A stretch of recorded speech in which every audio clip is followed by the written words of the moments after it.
In the 20th century, U.S. policy vilified cannabis, yet it remained America's #1 illegal drug. A Cannabis Undercommons formed, with its own infrastructure and network, and only recently has New York State moved to normalize this underground economy. This video essay isn't about legalization or debating health risks associated with cannabis use. It's about a glitch, cognitive dissonance between data and the rhetoric and gross injustice of those who made public policy, especially when looking at 30 years of disproportionate law enforcement along racial lines, targeting people who were never part of this undercommons at all.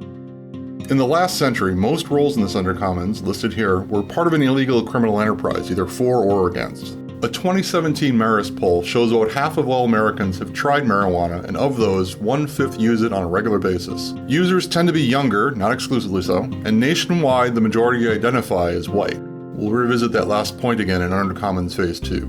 Some very quick history. Cannabis was a popular 19th century medicine ingredient, but the temperance movement saw big legal wins to ban it along with opium and heroin and, of course, alcohol.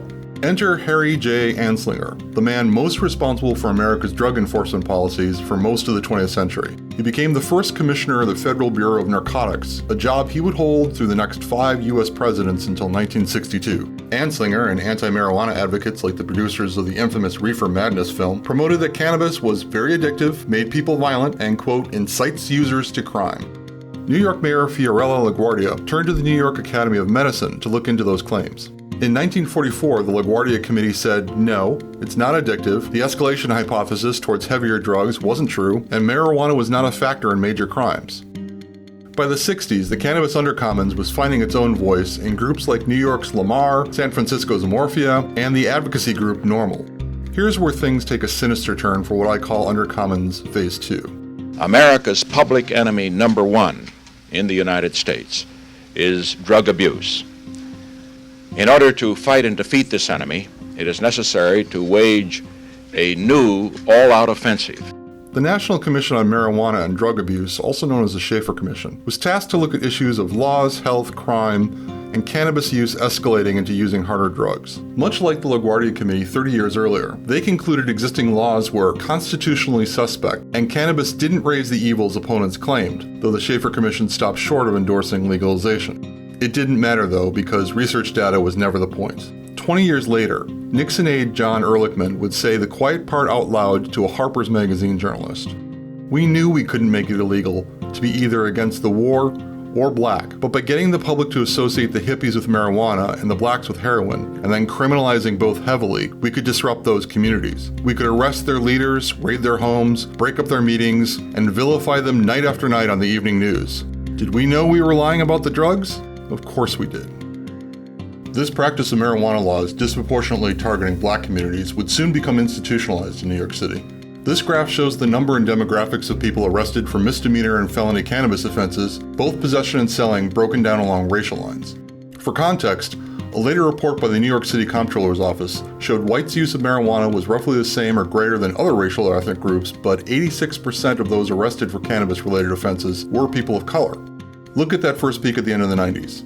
Mayor Rudolph Giuliani ran for office on tough-on-crime promises.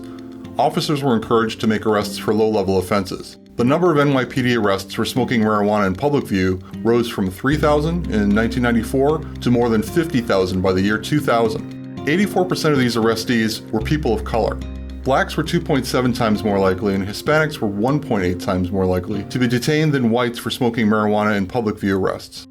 Now look at that second peak. This is the NYPD stop-and-frisk policies under Mayor Michael Bloomberg.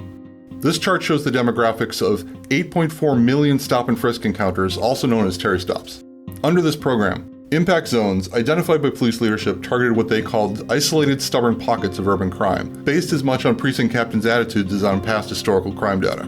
Like under Giuliani, officers were encouraged to make arrests for low-level offenses. More people were arrested for marijuana possession than for anything else. But although approximately 8 in 10 people stopped were found completely innocent, individual records of having been stopped could be used in future criminal prosecutions under predictive guilt models.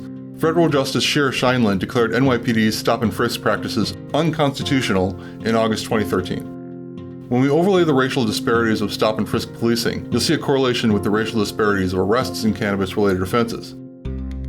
But things were changing fast. During this time, technology was patching the glitch. District Attorney Cy Vance even formally acknowledged past efforts to target the Cannabis Undercommons disproportionately affect communities of color. Here we enter Cannabis Undercommons Phase 3, which might no longer deserve to even be called the Undercommons. The previous illegal roles within the Cannabis Undercommons, with their need for obfuscations and social refusals, are being replaced by legitimized professions openly supported by the mainstream.